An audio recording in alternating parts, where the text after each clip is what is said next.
Welcome back, everyone. My name is Kevin. It's so good to be here with you this evening. Now, many of you have experienced narcissistic rage. I know that I have. And after the fact, when you try to get answers, you're likely to hear that they don't remember doing that or saying that. Now, is this just an excuse narcissists use so that they don't have to be accountable? Or is there something deeper going on? This evening, we're going to talk about something called narcissistic blackout rage, or just blackout rage in general. What is it? Is it real? Or is it just an excuse? Let's talk about it. My name is Kevin, and this is The Royal We.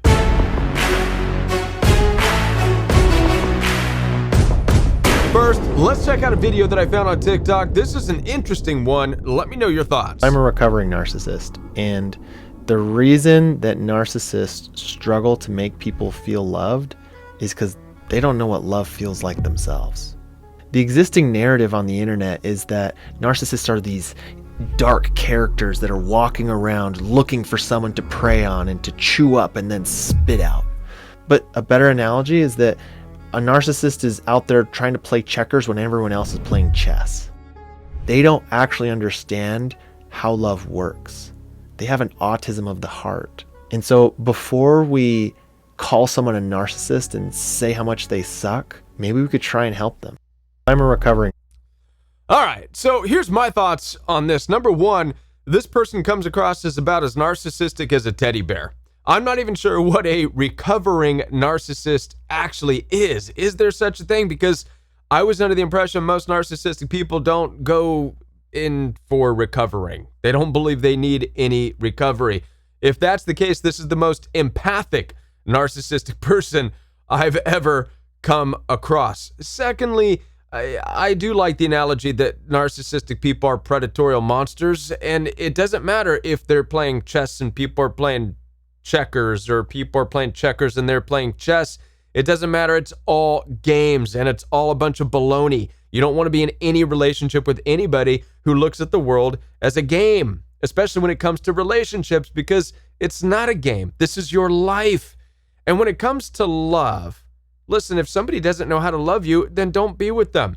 It doesn't matter if you call them narcissists or monsters or whatever. You could just say, hey, look, this is not what I'm looking for when it comes to love. And it doesn't matter if you don't know how to love. Sorry, you don't know how to love, but why am I going to be with you? Why am I going to give you my body? Why am I going to give you my time, my energy, if you're not going to love me? That makes absolutely zero sense. And listen, you'll know when somebody loves you because they're not even going to have to tell you. Their behavior will show you. So if you're not in a relationship with somebody who is showing you that they love you, well, guess what that means? It means they don't love you. And yes, it is that black and white. If somebody loves you, you'll know it. If they don't, you'll know it. Either way, make the best decision that keeps you safe. Now, let's get into today's topic. Before I do, I want to remind you that I'm here to support you. Down in the description box right below this video, you'll find access for one-on-one appointments with me. I do take telephone calls and video calls through Zoom, FaceTime, and WhatsApp. So if you're experiencing narcissistic rage and you're not getting any explanations for it, no answers for it, as a matter of fact, they're telling you that they forgot what they said, forgot what they did, forgot that they threw that thing at you, forgot that they tried to run you over with the car, whatever the case may be, chances are they didn't forget, and no, you're not crazy. I've experienced this too. Head on down there, schedule some one-on-one time with me. Let's talk about the strategies to move you forward and get you out of this toxic cycle. You can schedule one-on-one time with me down in the description box. If you're having a hard time finding the description box, it's right under this video. You'll see where it says more and some dots. Click on those dots. It will open up the description box. Also down there is the opportunity to join the Royal We private membership. There's an application that you can join that gives you daily live support from me with the growing community of people from all over the world. There's also a workout program in there. There's weekly fellowship. There's weekly Zoom calls, all kinds of things for you on your healing journey. So head on down there, check out the Royal We private membership. I'd love to see you in class on a daily basis. Now, let's get into today's topic. We are talking about narcissistic rage, also called blackout rage, depending on who you're dealing with. Now, I'd never heard of this type of rage at all until I was dealing with narcissistic people, this blackout rage. Now, here's how I was first introduced to this. Back when I was dealing with the narcissistic in-laws, and I was dealing with a lot of rageful episodes. These people were cussing, yelling, screaming. There was one evening where one of them was throwing stuff just out of their anger, threw stuff at me.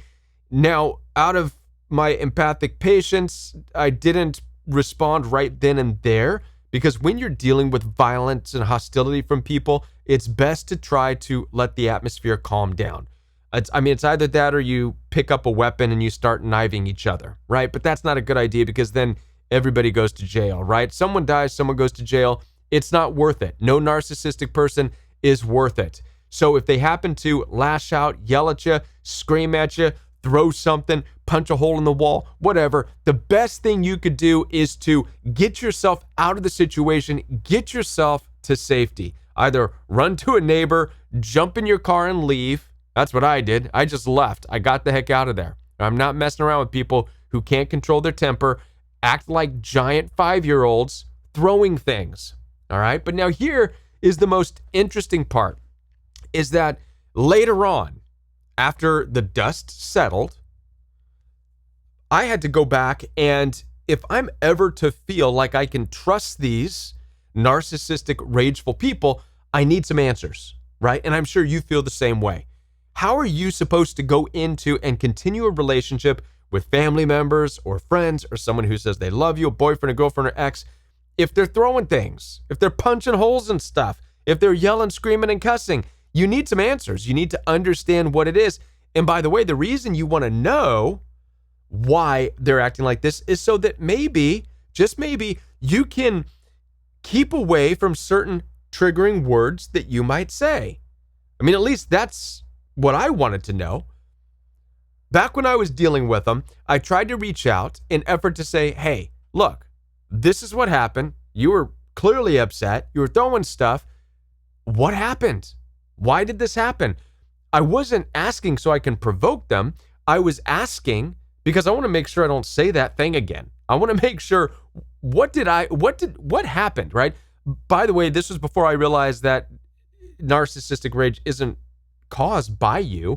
It's caused because of them. It's something from within them. It's part of their personality disorder. It's part of their character. It's part of their rageful outbursts.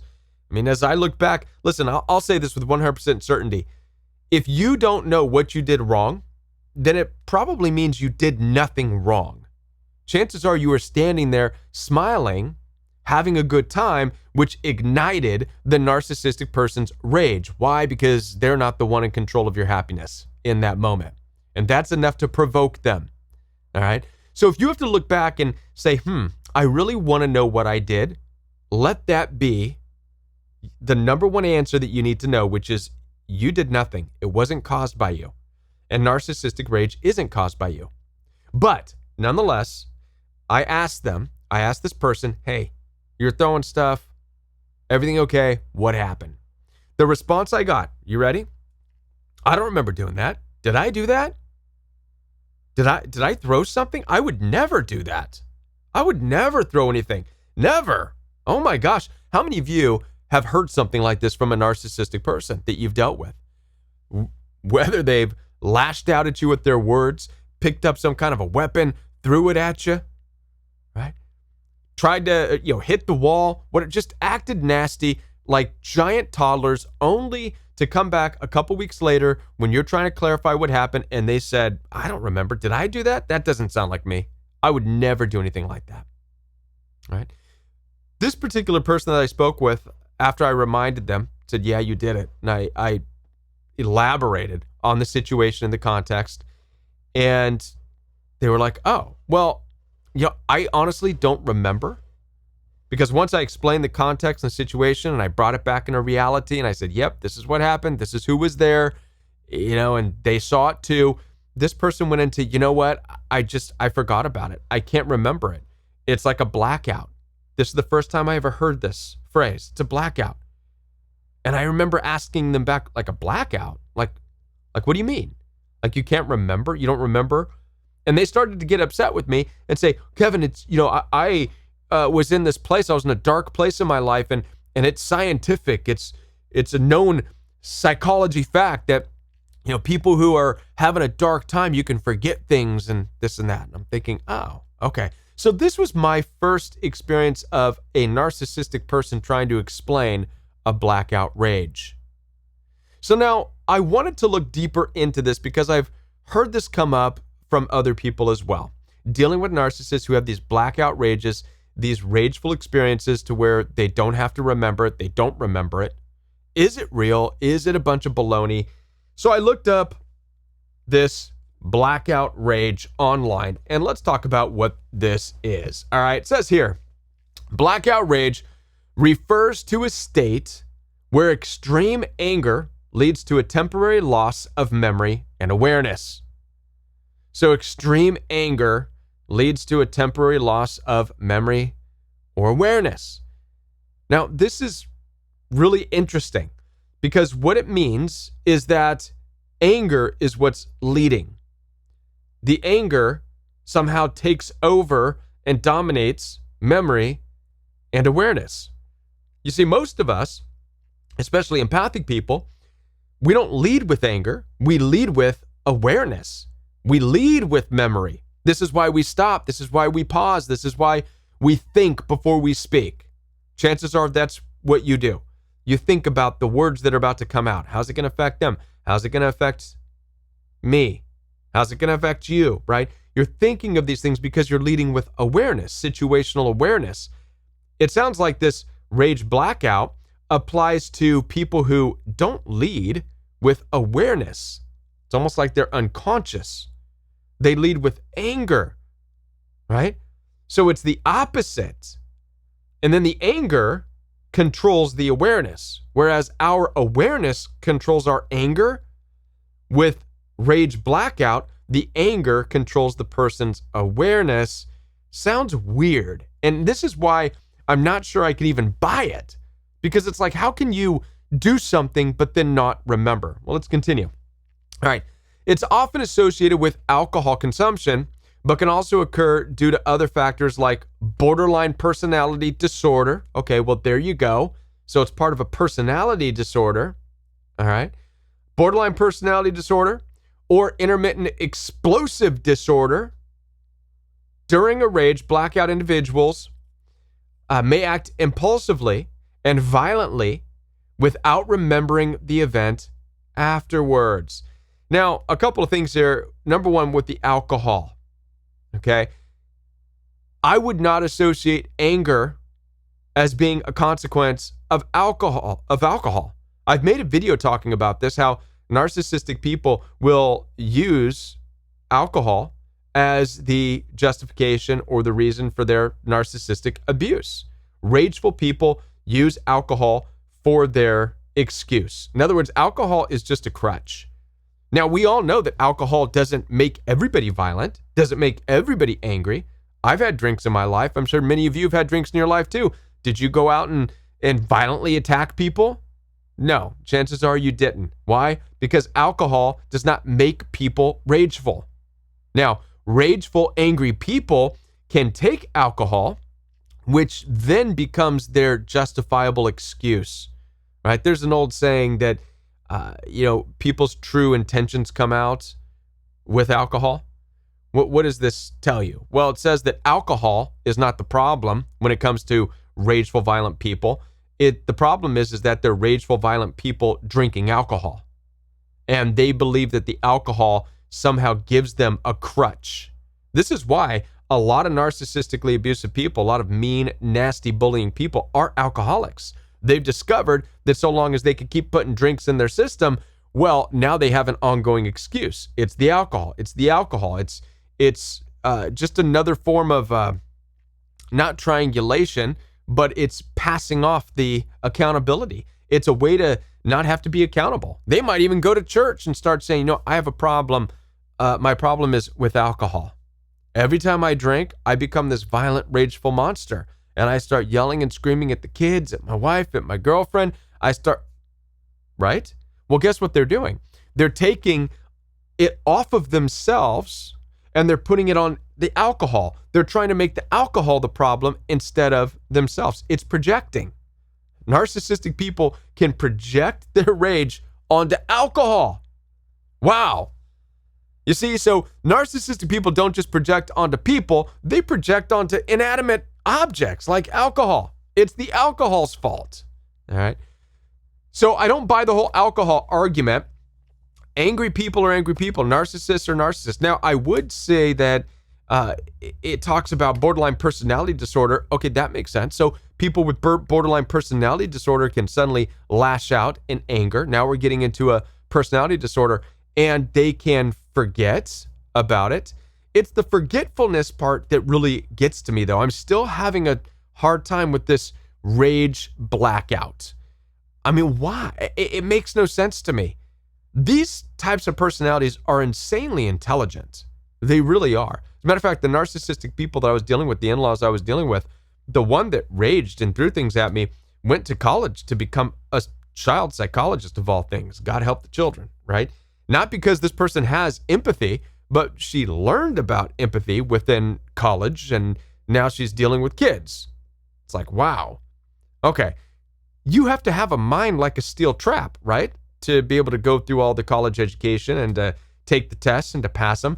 But you can't remember when you lashed out and when you threw things and when you're being violent and hostile. To me, it just sounds like selective memory. And probably it's something that's so shame-based and so guilt. It's such a guilt and a shame that they feel that they just can't face it. So they hide it. I don't believe it's a true forgetting it. I believe it's a part of a pathological lie system that they've learned to get away with from an early age. They've learned that if they can lie and believe their lies, well, then other people will have no choice but to believe the lies too, right? And narcissistic people will live this way all of their lives. They will pathologically lie. Nope, I didn't do it. Nope, I don't remember. I don't remember saying that. I don't remember doing that. I don't remember this, that. And they'll do it convincingly. And they'll justify it. They'll back themselves up by saying, well, I was going through a dark time. Even if I did do it, I don't remember. I blacked out. I have no answers. All of it is just a way to take the accountability off of themselves because they can't deal with the shame of the monster that they truly are. They just can't deal with that monster. It's too hurtful. So anything they can pass it off on, whether it's alcohol or even whether it's a forgotten thing, right? Even blaming it on a forgetfulness, a blackout, that becomes the justification. The blackout becomes the scapegoat, right? So there we go. This is my thoughts. So narcissists can not only use things like alcohol, an inanimate object, to project their wrongdoings on, but narcissists can also use a blackout, another inanimate object, to project their anger issues on. Blame it on the blackout. Blame it on the void, if you will. Anything but me. A narcissistic person cannot accept that they do what they do, they say what they say, that the evil that they're wrestling with is in them, and they've got to figure out how to get help for that, how to get that out, if it's even possible. They're too full of shame. And so they will project onto anything. Alcohol, a blackout even. It all becomes projection. Let's go a little bit further into this. During a rage blackout, individuals may act impulsively. I already read that. And violently without remembering the event. Yeah, right. All right. Causes. Rage blackouts can be triggered by a combination of factors. Alcohol consumption. Again, alcohol consumption doesn't cause rage. Rageful people who drink alcohol cause rage. Borderline personality disorder. You know, I'm not a doctor, but if borderline personality causes rage, okay, but blackout rage, the blackout part sounds like an excuse, right? The rage, I get it. I feel like, okay, look, if a person has borderline personality disorder and one of the markers is that they're more violent or they're more rageful, that's fine, but own it. And when they go into relationships, say, I have borderline personality disorder, which means I fly into rages. I'm not going to deny it. If I pick something up and I'm about to throw it, here's what you need to do to calm me down, okay? Fine. But let's not do this thing where, okay, I have borderline personality disorder and I go into rages and I throw stuff and oops, I forgot. I just forgot. I'm going to blame it on the the lapse of memory. All right. That's just trying to pass off accountability. Intermittent explosive disorder. I don't know what the heck that is. Stress-related transient global amnesia. Now it just sounds like they're just coming up with just words. They're throwing words together. Stress-related transient global amnesia. I'm going to skip that. That sounds absolutely silly. So here's the symptoms. Loss of memory. Okay. Loss of memory. The person experiences a blackout during the episode and has no recall of the events that occurred. Yeah, I just don't. I find that highly unlikely. Most people who act out violently, especially narcissists, I mean, they're very crafty with their words. They're very crafty with their actions. I mean, it takes mental and emotional effort to pick an object up with aim and throw it at somebody and hit them, for example. Or to punch somebody strategically in a right spot.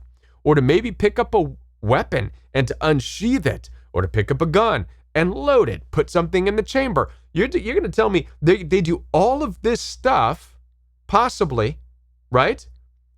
But have a loss of memory of that? All those steps that it takes to hurt somebody or to use crafted words, and they're going to forget it? See, that's why I don't buy it. There's too much energy. There's too much effort that goes into a narcissistic person's rage and they're lashing out. There's too much thought process for them to just forget about it. That's why I don't buy it. Another symptom is impulsive and aggressive behavior. They may act violently, right? Obviously, damage property, or engage in other impulsive behaviors without realizing the consequences. It's like a 2-year-old, right? Difficulty controlling their anger. The individual may struggle to regulate their emotions and experience intense rage that escalates into a blackout. Physical symptoms. Before or during a rage blackout, individuals may experience physical symptoms like increased heart rate, chest tightness, and shaking. Just sounds like they're getting mad, right? Consequences. Rage blackouts can have serious consequences, including physical harm, no kidding. Legal issues, no kidding, right? Relationship problems, you don't say. Nobody's going to be with somebody who can't control their anger and has to act like a 2-year-old. Treatment. Oh, there's treatment for this, right? Seeking professional help is crucial. Rage blackouts are if they're a reoccurring issue. Anger management therapy, psychotherapy, medication. In some cases, medication may be prescribed to help manage anger and reduce the frequency of rage blackouts. You know, I'm not sold on rage blackouts as even being a thing. And I feel like any narcissistic person or rage monster out there, rather than go and start taking medications, how about just learn to be honest about what's going on, whether it's about your anger issues, and work on ways to manage that. There are ways to manage anger, right? We all have anger. Everybody deals with anger, but not everybody has uncontrollable anger that they then choose to project as some lapse of memory, right? As though to let go of the accountability. We all have anger, all right? But we all need to be accountable. We all need to lead in this life with awareness, not allow anger to overshadow our awareness and then act like we can't remember what we did. That's what narcissistic people do, and that's not a good thing. And by the way, like I said before, if you're dealing with a narcissistic person who can't remember their rageful behavior towards you, as I said before, I'm here to support you. Down in the description box, right below this video, you'll find access for one-on-one appointments with me. Telephone calls are available. I'd love to help you strategize to get out of the toxic situation that you're in. So you can schedule that one-on-one time with me down below. Also, check out the Royal We coaching program, which is live in each and every day with a group full of people who are ready to support you with weekly Zoom calls, daily live classes, and so much more. Head on down there to the description box, check it out, and I'll be back with more videos for you right here on the Royal We. Bye, everyone.